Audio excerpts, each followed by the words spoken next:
बिस्मिल्लाहिर्रहमानिर्रहीम। अस्सलाम वालेकुम व्यूवर्स, मैं हूं आपकी होस्ट रिमशा। आज हम बात करने वाले हैं पीका ईटिंग डिसऑर्डर पर। पीका का जो लफ्ज़ी मायनी है वो है मिट्टी। ठीक है, पीका जो डिसऑर्डर है वो ज़्यादातर किड्स और प्रेग्नेंट वुमेन में पाया जाता है। ये डिसऑर्डर उन बच्चों में या उन ख़वातीन में पाया जाता है जिनके अंदर इंटेलेक्चुअल डिसेबिलिटी देखने को मिलती है। इसके अलावा अगर ये डिसऑर्डर जो है वो लंबे अरसे तक चलता रहे तो पेशेंट डेवलपमेंटल डिसेबिलिटी का शिकार भी हो सकता है। नेक्स्ट है the what should I look for. ये डिसऑर्डर के अंदर जो पेशेंट है वो नॉन फूड मतलब ऐसे फूड्स खाना शुरू कर देता है जो हमें खाना अलाउ नहीं होते, जो हमारी सेहत के लिए, हमारी हेल्थ के लिए हार्मफुल होते हैं।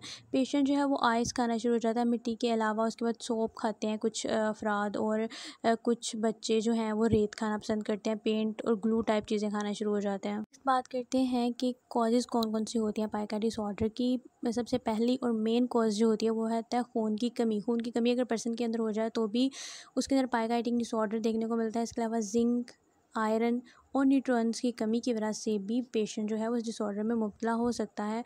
ख़वातीन जो प्रेग्नेंट वुमेन होती हैं उनके अंदर आयरन की डेफिशिएंसी बहुत ज़्यादा देखने को मिलती है। रिस्क फैक्टर कौन कौन से पाए जाते हैं। इन्वायरमेंटल फैक्टर की अगर बात की जाए तो उसके अंदर neglection, the lack of prevention and developmental decline can increase the risk of this condition. ये तो चीज़ें हैं, निगलेक्शन का सामना करना पड़ जाए अगर पेशेंट को।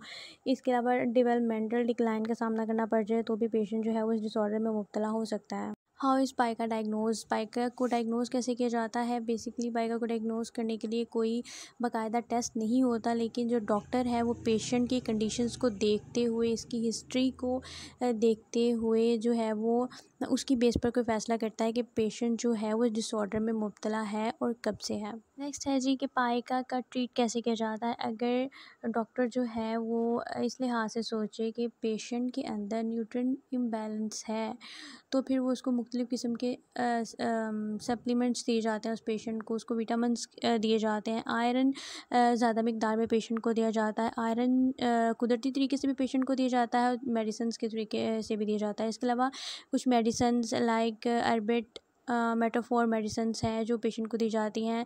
जिंक के सप्लीमेंट यूज़ करवाए जाते हैं क्योंकि जिंक की कमी की वजह से भी ये डिसऑर्डर सामने आता है। और आलमोस्ट 5 to 7 डेज़ के अंदर पेशेंट जो है वो उसकी रिकवरी देखना शुरू हो जाते हैं, नज़र आना शुरू हो जाते हैं कि पेशेंट जो है वो रिकवरी करना स्टार्ट हो गया है। जी व्यूअर्स, ये था हमारा आज का टॉपिक पाइका ईटिंग डिसऑर्डर। मिलते हैं अपनी नेक्स्ट वीडियो में। अल्लाह हाफिज़।